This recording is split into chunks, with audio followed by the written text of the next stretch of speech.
Hello champions, welcome back to math expert journey day 19। आज का topic सिर्फ एक चैप्टर नहीं है, ये मैथ का फाउंडेशन पिलर है।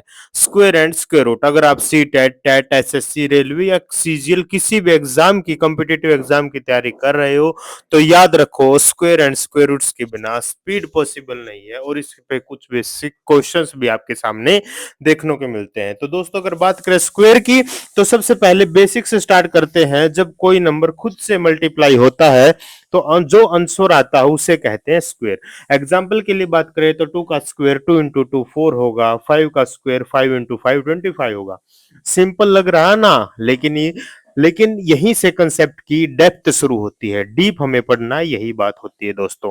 कुछ हमारी ऑब्जर्वेशंस थी, जैसे स्क्वायर कभी नेगेटिव नहीं होता, क्योंकि दोस्तों नेगेटिव की नेगेटिव से मल्टीप्लाई कर देंगे तो पॉजिटिव आएगा, इसलिए स्क्वायर हमेशा जीरो या पॉजिटिव होता है।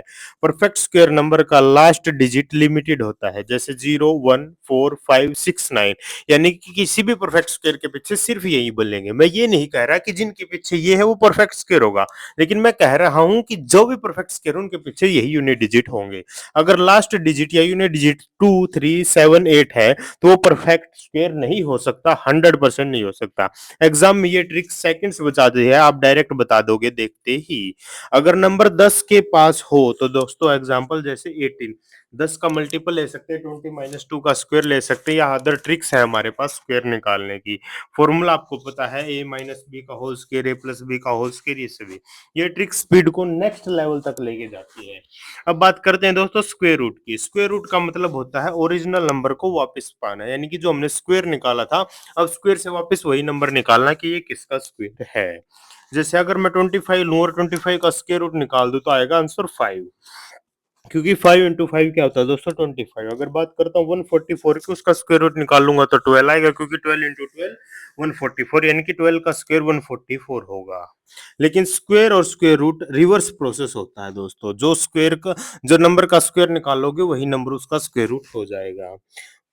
अगर आप ये लिस्ट रट ली, कौन सी लिस्ट, जो आपके सामने मैं भी जाऊंगा तो आपने तो आधे क्वेश्चन वहीं सोल्व हो जाते हैं। जैसे 1 का स्क्वायर हो जाएगा 1 दोस्तों, 2 का हो जाएगा 4, 3 का हो जाएगा 9, 4 का 16, 5 का 25, 10 का 100, 12 का 144, यानी कि 20 30 तक आपके अगर स्क्वायर याद है तो दोस्तों बहुत चीजें आपकी आसान हो जाती हैं। डेली 5 मिनट्स लाउड रीडिंग रख किया करो, राइटिंग प्रैक्टिस किया करो। माइंड ऑटोमेटिकली कैलकुलेशन करने लगेगा, क्योंकि कैलकुलेशन जरूरी है, प्रैक्टिस जरूरी है, प्रैक्टिस के बिना कुछ नहीं होता। हम गैस करके भी स्क्वायर रूट निकाल लेते हैं। जैसे अगर मैं आपके सामने लेके आऊं कि 4 6 2 4 किसका स्क्वायर रूट है, तो दोस्तों 4 6 2 रूट आपको पता है 6 का होगा 36, यानी कि 60 का होगा 3600 3600, और 7 का होगा 4900, यानी कि इन दोनों के बीच में है। लेकिन सर 45 के बीच में ये अब मुझे निकालना है कि 65 के और 60 के बीच में, और 70 और 70 65 के बीच में। तो 65 का सिंपल सा होता है, 5 का हो जाएगा 25, 6 से नेक्स्ट नंबर है 7, तो 7 6 42, यानी कि 4225 किसका हो जाएगा दोस्तों 65 का, यानी कि ये 40 65 और 70 के बीच में नंबर है दोस्तों। तो 76 और 70 सॉरी 65 और 70 के बीच में सिर्फ 68 ही ऐसा नंबर है जिसका यूनिट डिजिट लास्ट में क्या आ जाएगा दोस्तों 4 आ जाएगा, जिसका स्क्वायर रूट क्या हो जाएगा मेरे दोस्तों 68 हो जाएगा। इतना सिंपल होता था, ये ट्रिक होती है एग्जाम फ्रेंडली। इसमें सिर्फ हम उन्हीं नंबर्स की स्क्वायर रूट निकाल सकते हैं जो मेरे परफेक्ट स्क्वायर होते हैं। ये था दोस्तों हमारा सिंपल सा कंसेप्ट स्क्वायर रूट्स का। अभी याद रखो दोस्तों, मैथ समझने से आती नहीं, क्योंकि प्रैक्टिस से ही आती है। जो लोग कहते हैं सर मुझे मैथ्स नहीं आती, उन्हें कांस्टेंट प्रैक्टिस नहीं की होती, कंसिस्टेंट प्रैक्टिस नहीं की होती दोस्तों। उन्होंने वो कांस्टेंट प्रैक्टिस नहीं की है, कभी पढ़ लिया कभी नहीं पढ़ा, इस तरीके से वो लगे रहते हैं। टैलेंट से नहीं दोस्तों, डेली एफर्ट से टॉपर बना जाता है, क्योंकि ये हमारे हम भी डेली एफर्ट से ही मैथ के एक्सपर्ट बनेंगे, जब हम डे बाय डे इसका अपने टारगेट्स को कंप्लीट करते जाएंगे। रोज थोड़ा थोड़ा करो, लेकिन रोज करो, यही हमारा इस जर्नी का मेन लक्ष्य है।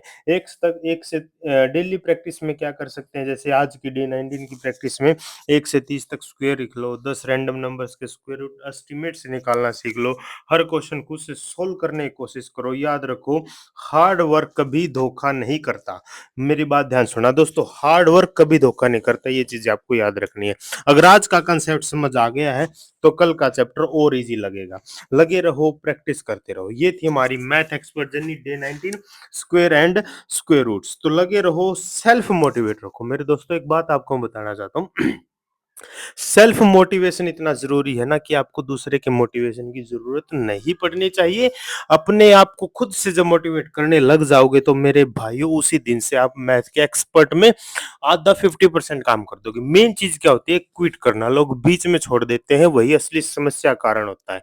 तो डेली पढ़ोगे, थोड़ा-थोड़ा पढ़ोगे, डेली पढ़ोगे तो कभी आपको ओवरलोड नहीं होगा, आप कभी क्विट नहीं करोगे। अगर आपने 10 दिन नहीं पढ़ा तो मेरे भाई पहले दिन नहीं पढ़ोगे तो ओवरलोड होता जाएगा, फिर दूसरे दिन भी नहीं पढ़ा, फिर तीसरे दिन नहीं पढ़ा, तो उतना ओवरलोड होता जाएगा और लास्ट में आपको ये जर्नी खत्म करनी पड़ेगी, बंद करनी पड़ेगी। यही समस्या आती है दोस्तों, इसीलिए कभी भी ओवरलोड नहीं आता है।